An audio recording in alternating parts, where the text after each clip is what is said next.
A discovery that may tip the scales. A British Egyptologist locates Nefertiti's tomb. Controversy is renewed over the treasures of Tutankhamun's tomb discovered 100 years ago. More than 3,000 years after Tutankhamun was buried in the south of the country, and a century after the discovery of his tomb, Egyptologists still disagree about what the tomb and burial chamber contain and what lies outside its walls, and this debate has become global. The New York Times newspaper shed light on this controversy among Egyptologists globally, as the British Egyptologist Dr. Nicholas Reeves, 66 years old, curator of the British Museum and the Metropolitan Museum of Art, assumed the validity of the theory that there are rooms hidden behind the northern and western walls in the burial vault full of treasures in the tomb of Tutankhamun, known worldwide as King Tut. It was long assumed that the small burial chamber, constructed 3,300 years ago, known to specialists as KV-62, was originally the private tomb of Tutankhamun's successor, until Tutankhamun died early at the age of 19, and Dr. Reeves suggested that the tomb it was just an antechamber for the larger tomb of Tutankhamun's stepmother and predecessor, Nefertiti, and confirmed that behind the north wall of the tomb there is a passage that may lead to the undiscovered burial chamber of Nefertiti, and perhaps to the mummy of Nefertiti herself. The newspaper stated that the Egyptian government allowed conducting radar surveys using ground-penetrating radar that can detect and survey cavities under the ground and behind the walls, the presence of recesses behind the decorated north and west walls of the tomb, indicating the presence of two empty spaces and organic or mineral objects.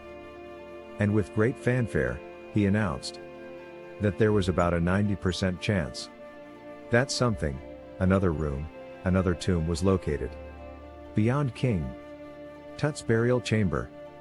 However, after 2 years and 2 separate radar scans, the then Minister of Antiquities announced that there were no locked doors or hidden chambers inside the tomb, and the detailed results of the final examination were not released to independent scrutiny. However, the announcement prompted National Geographic to withdraw funding for Dr. Reeves' project. Zahi Hawass, the former Minister of Antiquities and author of the book The World of Tutankhamun, said, "I totally disagree with this theory. There is no way in ancient Egypt that any king would block another person's tomb. This would be entirely against all their property. It is impossible." Dr. Reeves responded by pointing out that each successor king was responsible for sealing the tomb of his predecessor, where the mythical Horus buried his father, Osiris, and this is evident even in what we now see on the north wall of the burial chambers. Noting the scholarly terrain, Karakuni, professor of Egyptian art and architecture at UCLA, said, "Nicholas' work is evidence-based and carefully researched." Still, Dr. Reeves insisted, in the complete Tutankhamun, 100 Years of Discovery, a newly revised edition of his 1990 book, which will be published in January, draws on data provided by thermal imaging, laser scanning, mold growth mapping, and analysis.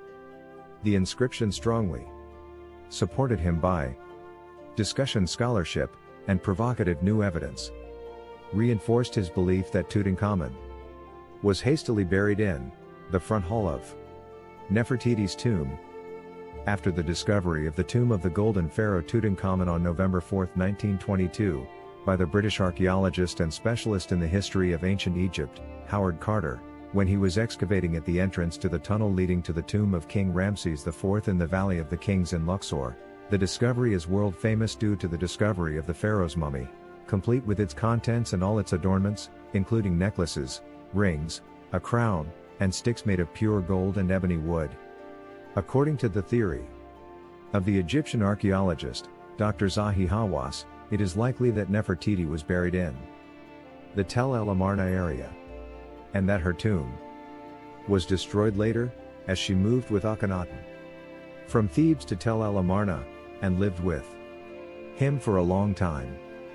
There, in light of the conflict that was raging between the priests of Amun and Akhenaten in that period.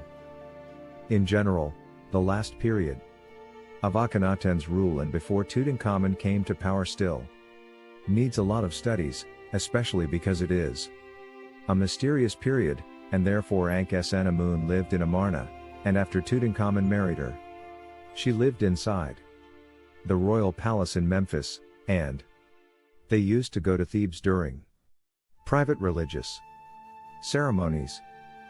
Therefore, we confirm that she was buried in the western valley of the kings next to her second husband, King A, and in this place I am looking for her tomb.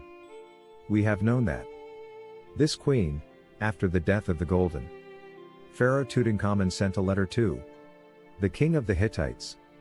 From its introduction, we understand that she is unhappy, or she does not agree to marry that man who wants to marry her, in order to take the legitimacy of sitting on the throne of Egypt, while other scholars suggest that Queen Nefertiti was buried on the western mainland, given that she was a leader of the peace movement, and because her ancestors are buried in that area, and perhaps for fear that the priests would catch up and dig up her tomb if she was buried in Tel El Amarna, there is an 80% chance that Queen Nefertiti is buried on the western mainland,